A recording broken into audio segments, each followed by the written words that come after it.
In dealing with debt, many people now owe more for their car than the car is actually worth. Here to help is Ted Rossman, the senior industry analyst at Bankrate.com. Hello to you, Ted. Hi, Angie. Thanks for having me. With people being upside down on car debt, what does it mean for the economy? And it sounds an awful lot like the housing market crash. Much of this owes to high inflation and higher interest rates.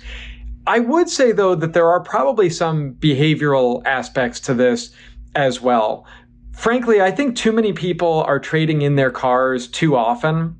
And when they do, they're opting for longer loan terms. The most common car loan length right now is 6 years, and the second most common is 7 years. In the past, we would try to avoid going past 4 or 5 years.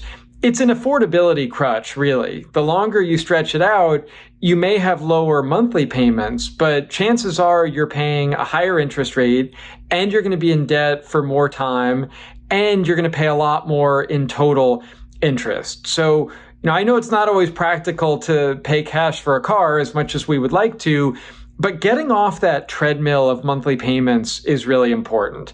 So if you can eventually get to the point that your car is paid off, consider driving that as long as possible rather than trading in for the latest and greatest. How else can somebody avoid this situation? Well, besides constantly trading in for the latest and greatest, I think one of the biggest problems is trading in when you have negative equity, because that's something that more and more people are doing. And that just becomes a really difficult treadmill to get off of, because sometimes people then roll that negative balance into a new loan. And that one, as we've said, is probably already going to be pricier than what people have been paying in years past. I mean, even for used cars, those prices are still up about 50% versus pre-pandemic times. So, that was one of the earliest areas where we started to see rapid inflation.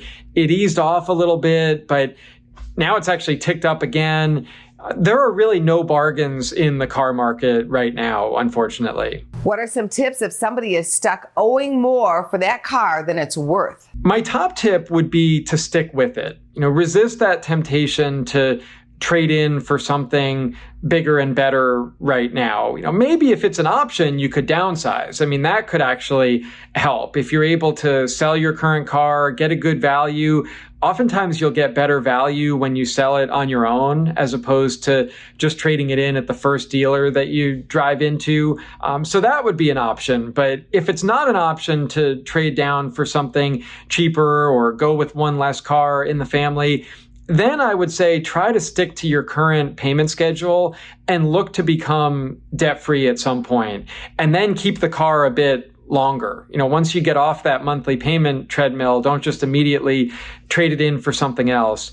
Sometimes you can get a break by asking your lender or refinancing with a new lender. If you're really in trouble, you're in danger of being delinquent or going into default, then I think you need to get a lot more serious about exploring your options, whether that's negotiating with the dealer or maybe seeking nonprofit credit counseling, or just really getting aggressive about your budget, maybe taking on a side hustle, figuring out some way to make it work. One other idea, when it does come time to get a new car, sometimes a lease can be a way out of this underwater situation.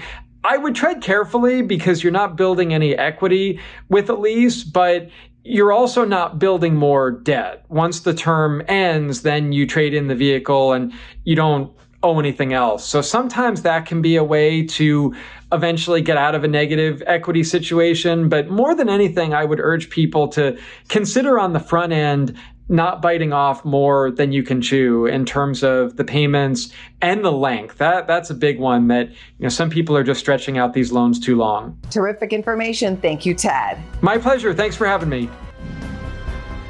Go to businessfirstam.com for where to see our show on TV.